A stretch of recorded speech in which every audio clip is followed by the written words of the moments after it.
IMF کے ساتھ حکومت کے معاملات طے پا گئے ہیں، مگر رواں مالی سال میں حکومت نے 12,970 ارب روپے ٹیکس جمع کرنا ہے، جو گزشتہ سال کے ہدف سے 38% زیادہ ہے۔ IMF چاہتا ہے کہ زراعت کے شعبے اور تاجروں کو ٹیکس نیٹ میں لایا جائے۔ اس حوالے سے صوبائی حکومتوں نے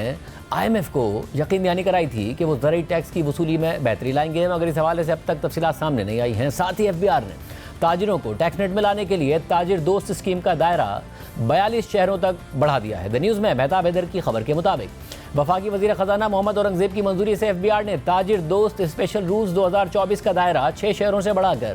42 شہروں تک پھیلا دیا ہے، جس کے تحت دکانوں کی مارکیٹ ویلیو کے مطابق ریٹیلرز کے لیے 100 سے 10,000 روپے ماہانہ تک فکس ٹیکس مقرر کیا گیا ہے۔ اس کے علاوہ مشتاق گھمن کی خبر کے مطابق حکومت ملک بھر میں بجلی کے لاکھوں لائف لائن کنزیومرز کے لیے سبسڈی کو حتمی شکل دے رہی ہے۔ یہ سبسڈی بے نظیر انکم سپورٹ پروگرام کے ذریعے دی جائے گی۔ اس پلان کو حتمی منظوری کے لیے وفاقی کابینہ کے سامنے پیش کیا جائے گا۔ خبر کے مطابق پاور ڈویژن نے بے نظیر انکم سپورٹ پروگرام کے تعاون سے بجلی سبسڈی پروگرام کو نافذ کرنے کی تجویز دی ہے۔ اس اقدام کا مقصد ان ٹارگیٹڈ سبسڈی کو ٹارگیٹڈ بنانا ہے تاکہ مستحق صارفین کی مدد ہو سکے، اور بے نظیر انکم سپورٹ پروگرام اہل خاندانوں کی شناخت میں پاور ڈویژن کی مدد کرے گا۔ اس کے علاوہ وزیر خزانہ محمد اورنگزیب 3 روزہ دورے پر چین جا رہے ہیں۔ جیو نیوز کے ذرائع کے مطابق وزیر خزانہ 15 ارب ڈالرز کے قرض کی ری شیڈولنگ پر بات کریں گے۔ چین سے توانائی کے سرکولر ڈیٹ سے متعلق امور پر بھی تبادلہ خیال ہوگا۔ قرض کی ری شیڈولنگ کے لیے پاک چین مشترکہ ورکنگ گروپ بھی قائم کیا جا سکتا ہے۔ چین کے توانائی کے سرکولر ڈیٹ کا حجم تقریباً 500 ارب روپے ہے۔ IMF نے چین کو واجب الادا قرض کی 3 سال کے لیے ری شیڈولنگ کی شرط عائد کر رکھی ہے۔ اس حوالے سے مزید بات کریں گے دی نیوز کے نمائندے مہتاب حیدر سے۔ مہتاب بہت شکریہ، تو آپ کی خبر اس پہ بھی بات کریں گے، مگر چین سے کیا توقع کر رہی ہے حکومت ظاہر ہے کیونکہ بہت زیادہ بات ہو رہی ہے چین کے قرضے کے حوالے سے، کانٹریکٹ کے حوالے سے؟ جی بسم اللہ الرحمن الرحیم۔ دیکھیں جو اس ٹائم 2 ایشوز ہیں وہ سب سے زیادہ امپورٹنٹ ہیں۔ ایک تو جو چائنیز IPPs کا ڈیٹ ہے جو کہ 2036 تک $15.4 بلین جو ہے وہ پاکستان نے ادا کرنے ہیں۔ اب منسٹری آف فائنانس اور ministry of power division proposals لے کے جا رہے ہیں، اور ان میں سے جو سب سے امپورٹنٹ پروپوزل ہے وہ یہ ہے کہ یہ جو 2036 تک کا پیریڈ ہے اس کو 5 سال کے لیے اس کی ڈیٹ ری پیمنٹ پیریڈ کو جو ہے وہ ایکسٹینڈ کر دیا جائے، یعنی 2036 کے بجائے 2041 تک ہو۔ اس میں اوورال جو اس کی کاسٹ ہے وہ تو بڑھ جائے گی، کوئی تقریباً $1.2 بلین بڑھ تو جائے گی، لیکن یہ سٹیگر ہو جائے گی، اور سٹیگر ہونے کے نتیجے میں جو ورکنگ دونوں منسٹریز نے کی ہے اس ورکنگ کے تحت ابھی فوری طور پر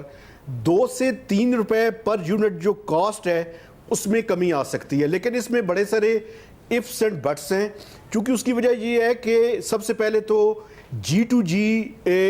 جو ہے وہ قائل کرنا پڑے گا چائنیز سائٹ کو۔ اگر وہ قائل ہو جاتے ہیں تو پھر جو چائنیز IPPs ہیں جن کی تعداد 20 سے 21 پروجیکٹس پاکستان میں لگے ہوئے ہیں،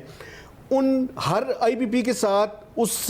کانٹریکٹ جو ہے اس کو آلٹر کرنا پڑے گا، اس کے اندر تبدیلی کرنی پڑے گی، اور یہ کافی ٹف نیگوسیشنز ہوں گے اور اتنے جلدی نہیں ہو سکیں گے۔ لیکن سب سے پہلا مرحلہ تو یہ ہے کہ یہ گورنمنٹ جا رہی ہے اور ریکویسٹ کرنے جا رہی ہے کہ کم از کم G2G جو ہے وہ کسی میکنزم پہ جو ہے وہ ان سے ایگریمنٹ جو ہے وہ کیا جائے۔ تو اس حوالے سے یہ مذاکرات جو ہیں وہ خاصے کروشل ہیں، اور یہ ایک ایسے وقت میں ہیں کہ جب ہمارے IMF کے ساتھ سٹاف لیول ایگریمنٹ ہو چکا ہے، اور یہ توقع کی جا رہی ہے کہ IMF کا جو ایگزیکٹو بورڈ ہے بائی اینڈ آف اگست اس کو اپروول دے گا، لیکن اس سے پہلے ہم چائنا کے پاس جا کے ایک سٹیگر کروانے کی جو ہمارا IPPs کا ڈیٹ ہے اس کی کوشش کر رہے ہیں۔ اس کے ساتھ ساتھ جو پانڈا بانڈ ہے اس کی لانچنگ بھی فیڈرل حکومت چاہتی ہے کہ اس فائنینشیل ایئر کے درمیان ہو،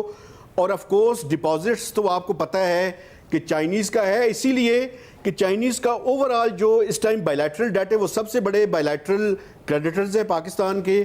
جن کا جو کنزرویٹو ایسٹیمیٹس ہیں وہ یہ ہے کہ 35 سے 37 بلین ڈالرز جو ہے وہ چائنا کا اوورال جو لون کا سائز ہے وہ ہے۔ تو اس میں جو چائنیز IPPs کا ڈیٹ ہے وہ سب سے امپورٹنٹ ہے، اور جو نیکسٹ وزٹ ہے اس میں اس چیز کے اوپر سب سے زیادہ بات چیت ہوگی۔ مطلب اور ظاہر آپ کی خبر ہے کہ 42 شہروں تک ریٹیلرز کے اوپر ٹیکس کا جو دائرہ کار ہے وہ پھیلا رہے ہیں،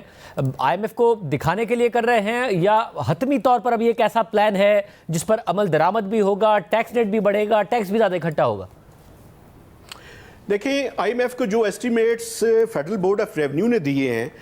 وہ 50 بلین روپیز کے ہیں جو اس سال کلیکٹ کرنے ہیں. پاکستان میں جو ابھی لیٹسٹ پاپولیشن سینسز آیا ہے اس میں آپ کو پتہ ہے کہ اکنامک جو سٹرکچر ہے اس کا ڈیٹا بھی اویلیبل ہے.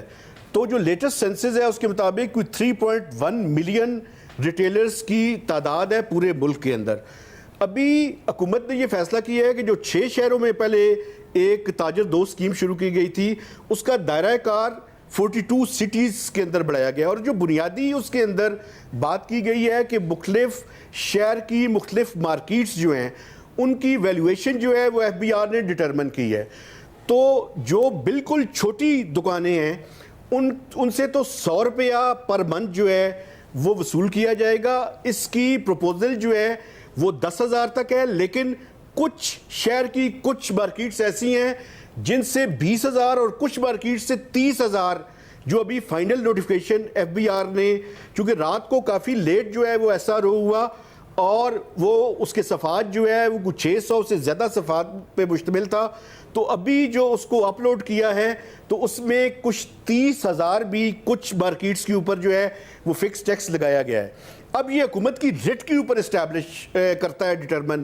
کہ حکومت کس حد تک ریٹیلرز کو ٹیکس ریٹ کے اندر لانے میں کامیاب ہوتی ہے اور کس حد تک ان سے ٹیکس وصول کرتی ہے. پچھلے 25 سے 30 سال میں جتنی سکیمز آئی ہیں وہ ساری کی ساری ناکام ہوئی ہیں. اس دفعہ کچھ پیراڈائم شفٹ کرنا پڑے گا اور اس سکیم کو کامیاب کرنے کے لیے حکومت کو اپنی ریٹ کو جو ہے وہ اسٹیبلش کرنا پڑے گا.